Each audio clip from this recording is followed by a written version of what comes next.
This is KVUE News Daybreak. Tropical Storm Cindy making landfall in Galveston this morning. Here's a live look there in Galveston from our ABC station, KTRK in Houston. The National Weather Service says Cindy could cause life-threatening flash floods. See the rain coming down. Good morning, and thank you for watching KVUE News Daybreak at 4:30. I'm Yvonne Nava.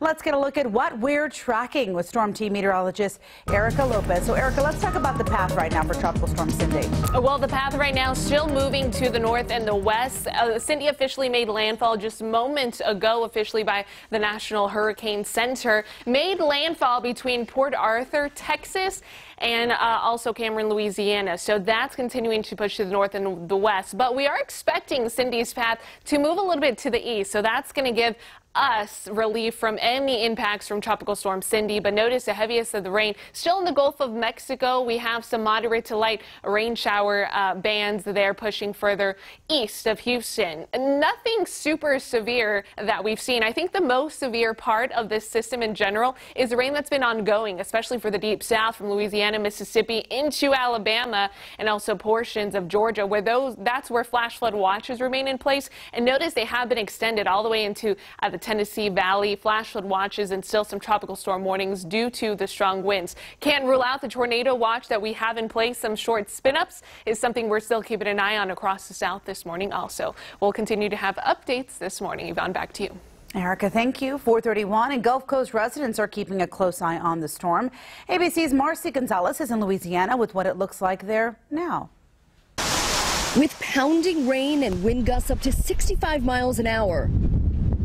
The first tropical system to make landfall this season is hitting the Gulf Coast. The effects now being felt across 5 states. I think everyone is pretty prepared, you know what I'm saying, for the worst. In places prone to flooding, Tropical Storm Cindy's bringing the expected, already leaving parts of Grand Isle, Louisiana, and this neighborhood in Galveston, Texas, underwater. It could be worse.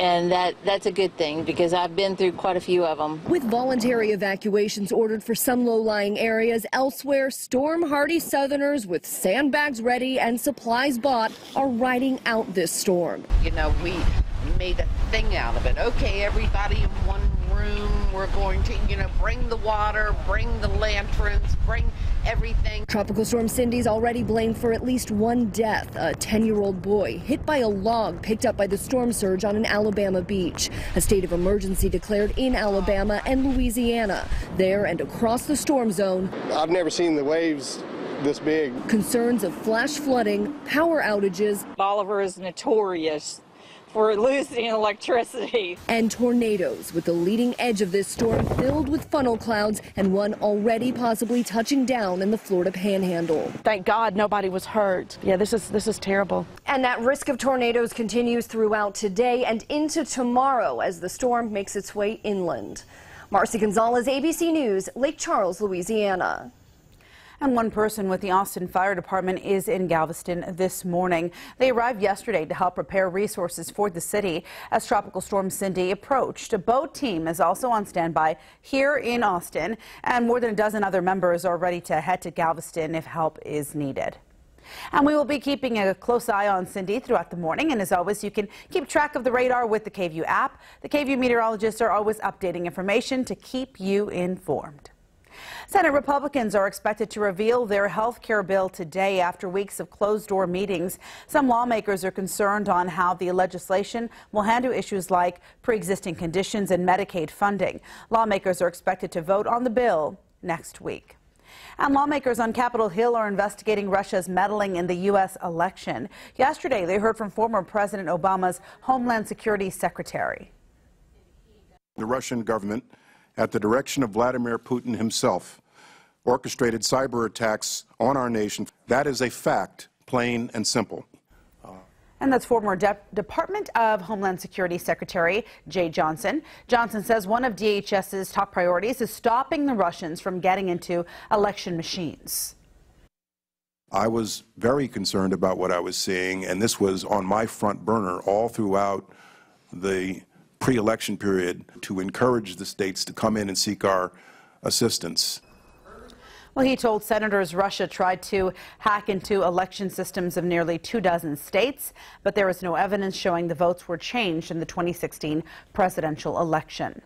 And an Austin police sergeant is suing Ford for at least $1 million. The lawsuit says Sergeant Zachary LaHood was poisoned by carbon monoxide gas inside his Ford Explorer police unit in March.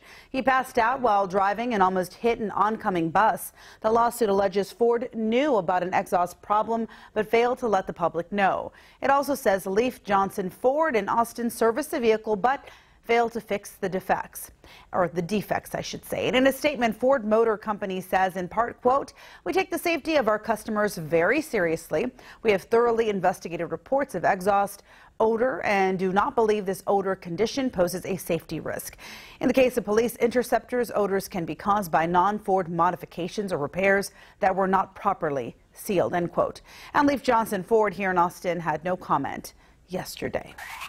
This morning, the family of a teenager who shot himself in the back of a police cruiser is asking APD to retrain their officers. A 19-year-old Zachary Anam shot himself on the way to APD headquarters after an officer missed the gun during a pat-down back in January. Officer Ivan Wall had been called to investigate whether Anam was shoplifting at Barton Creek Square Mall. Austin police says that Wall got a 20-day suspension, but Anam's family says that isn't enough. They said a 20-day suspension does little to nothing to correct the issue going forward and is insulting to the Anam family, who lost their only son.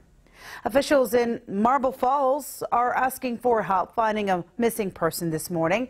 Police say 30-year-old Regina Lewis went missing on Monday. She was last seen wearing a pink shirt and blue jeans, and there have been several reports that she was trying to find a ride to the Austin area.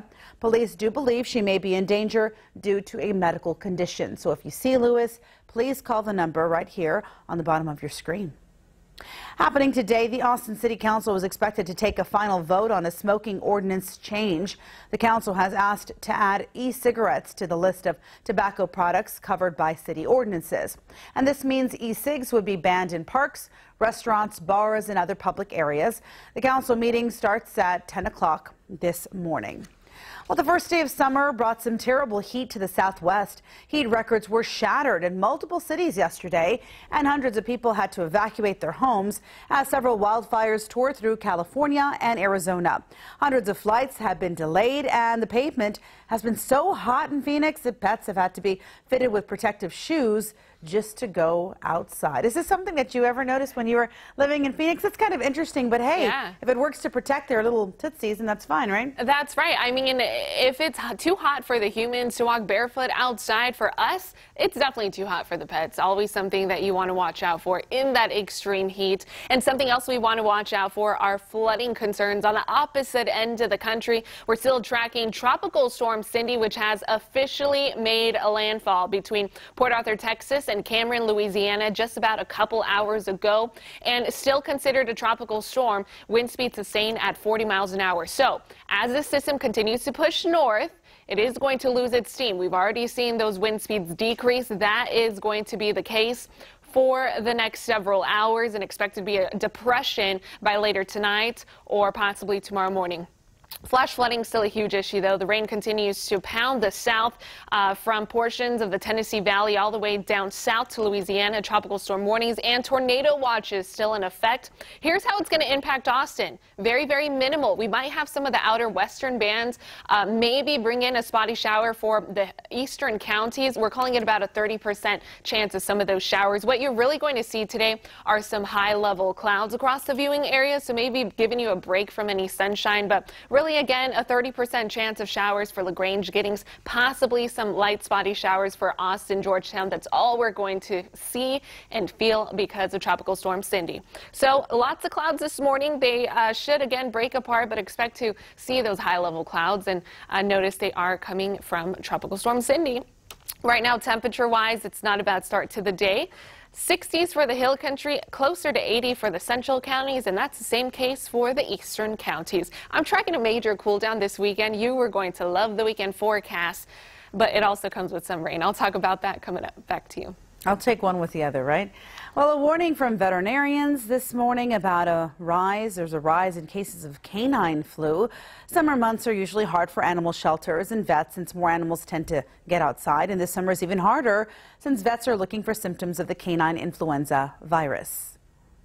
And then when animals do get sick, just maybe not taking it as so routine as your routine kind of shelter kennel cough, and just being more cognizant that it could be something more severe.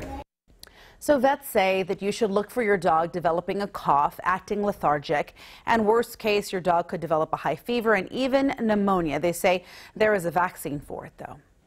Still ahead, new details on the shooting during the congressional baseball team, what the FBI is saying about the man who opened fire on Republican lawmakers. Plus, more than 24 people have had heat-related illnesses just this month in Austin. What to do if you see someone struggling in the heat.